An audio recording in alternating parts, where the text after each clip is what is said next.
যেই পাপের কারণে জাহান্নামে যেতে হবে সেটা হলো অন্যের হক নষ্ট করা। অন্যের হক নষ্ট করা, এটা তো আজকে আমাদের সমাজে ট্রেডিশনালে পরিণত হয়ে গেছে। এটা যেন আমাদের ঐতিহ্য হয়ে গেছে।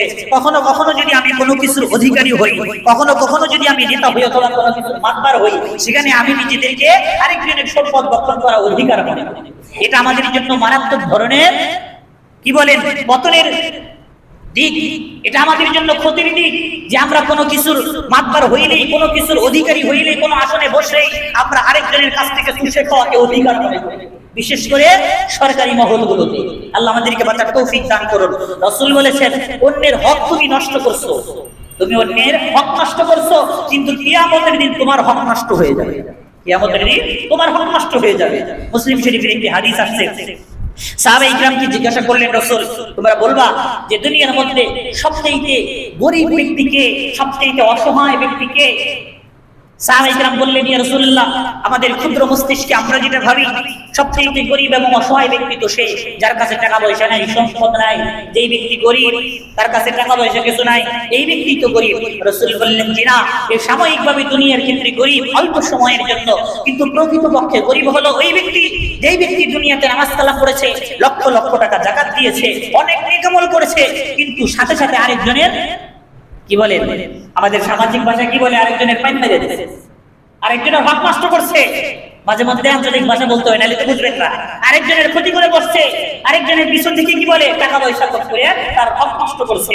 রাসূল বললেন, এই ব্যক্তি নামাজি ছিল, আবার আরেকজনের হক নষ্ট করে আরেকজনকে কষ্ট দিয়েছে, কিয়ামতের দিন ওই মাজলুমরা দাঁড়ায় যাবে, আল্লাহ বিচার চায়। কি হয়েছিল? ওই যে চার স্টলে বসছিলাম একটু চা খাওয়ার জন্য, এমপি সাহেব আসছে অথবা নেতা আসছে, আমার ধাক্কা দিয়ে সরাই গেছে, শরীরের গরম, ক্ষমতার গরম, সরাই দিয়ে বিছানা বসছে। ওখান থেকে তো আমি একটু কষ্ট পাইছিলাম। আরে আজকে যদি আমি নেতা হইতাম, আমার কি সরাই দিতে পারতো? ওই বিছানা কষ্ট পাই নাই? এই যে এক ধরনের কষ্ট, এটা তো সামান্য ধরনের কষ্ট, এটা স্বাভাবিকভাবে অনেক কেউ করে না, কিন্তু এর যে মারাত্মক ধরনের যে বিষয়গুলো, আরেকজনের ঠকায় আপনি তার কাছ থেকে সম্পদগুলো দখল করে নেবেন, আরেকজনের হক নষ্ট করলেন, অন্যায় ভাবে মিথ্যা কসম খেয়ে আপনি চালাক চতুর আছেন, শিক্ষিত আছেন, ওই কাগজগুলো জাল করে, জাল দলিলগুলো আপনি নকল করে সেগুলো থেকে তাদের কাছ থেকে সম্পদ আপনি দখল করে নিলেন, আরেকজনের হক নষ্ট করলেন। রাসূল বলেন, এই ব্যক্তি জান্নাতের মধ্যে যাবে না, এই ব্যক্তি জাহান্নামের মধ্যে যাবে। এই কারণে আরেকজনের হক নষ্ট করা থেকে বিরত থাকেন, আপনার নামাজ রোজা সব নষ্ট হয়ে যাবে। কি বলতেছিলাম? হাসরের মাঠে দাঁড়ায় যাবে, আল্লাহ ওই ব্যক্তি আমার হক নষ্ট করছিল, আল্লাহ বলবেন, এদিকে আয়, তুই দুনিয়াতে ক্ষমতাদার ছিলি, দুনিয়াতে এমপি মন্ত্রী আর নেতা ছিলি, তোর ক্ষমতার বাহাদুরি দেখায় আরেকজনকে কষ্ট দিছস, এখন বিচার চাইতেছে, এখন তার জরিমানা।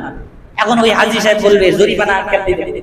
তখন ওই গরিব ব্যক্তি বলবে, দুনিয়াতে জরিমানা তো ছিল টাকা পয়সা, কিন্তু হাসরের ময়দানে জরিমানা কি?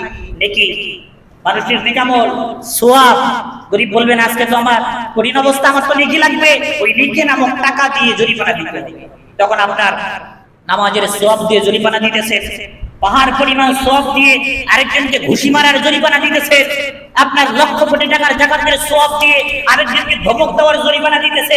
এইভাবে দিতে দিতে দিতে দিতে আপনার কোলা খালি হয়ে যাবে, আপনার ঝোলা খালি হয়ে যাবে, এরপরে আপনাকে জাহান্নামে যেতে হবে। রাসূল বললেন, এই বিচারা দুনিয়াতে 70 বছর 80 বছর ইবাদত বন্দেগী করলো, এই বিচারা মসজিদের সভাপতি, সেক্রেটারির ক্যাশিয়ার হইলো, মসজিদের প্রতিষ্ঠাতা হইলো, অথচ নিজের চরিত্র বদলাইতে পারে নাই, আরেকজনকে কষ্ট দিছে।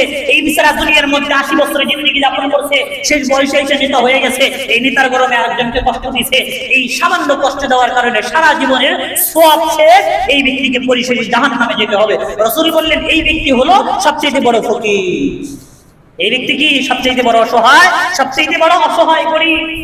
এই কারণে এই গরিব আমরা হতে না যাই। আমাদেরকে আল্লাহ যেই যতটুকু সম্পদ দিয়েছেন, ক্ষমতা দিয়েছেন, আমাদের এই ক্ষমতার অপব্যবহার করা যাবে না, আরেকজনের হক নষ্ট করা যাবে না। হাদিসের মধ্যে আসছে, মুসলিম শরীফের একটি হাদিস, 137 নম্বর হাদিস, আল্লাহর নবী বলেন, মানি কাতাতা হাক্কা মুসলিমিন বিয়ামিনিহি, কসম খেয়ে অথবা অন্যায় ভাবে যেই ব্যক্তি আরেকজন মুসলমানের হক নষ্ট করে, আল্লাহর নবী বলেন, ফাকাদ আওজাবাহুল্লাহু লাহুন নার, এই ব্যক্তির জন্য আল্লাহ তাআলা জাহান্নামকে আবশ্যক করে দেন। জাহান্নামকে কি করে দেন? ওয়াজিব করে দেন, এই ব্যক্তি অবশ্যই জাহান্নামে যাবে। এরপর রাসূল বলেন, ওয়া হারামাল্লাহু আলাইহিল জান্নাহ, এবং এই ব্যক্তির জন্য জান্নাতকে হারাম করে দেন, এই ব্যক্তির জন্য জান্নাত নাই। এই ব্যক্তির জন্য জান্নাত নাই মানে তাকে জাহান্নামে যেতে হবে, জাহান্নামে তাকে জ্বলতে হবে, শাস্তি তাকে পেতেই হবে।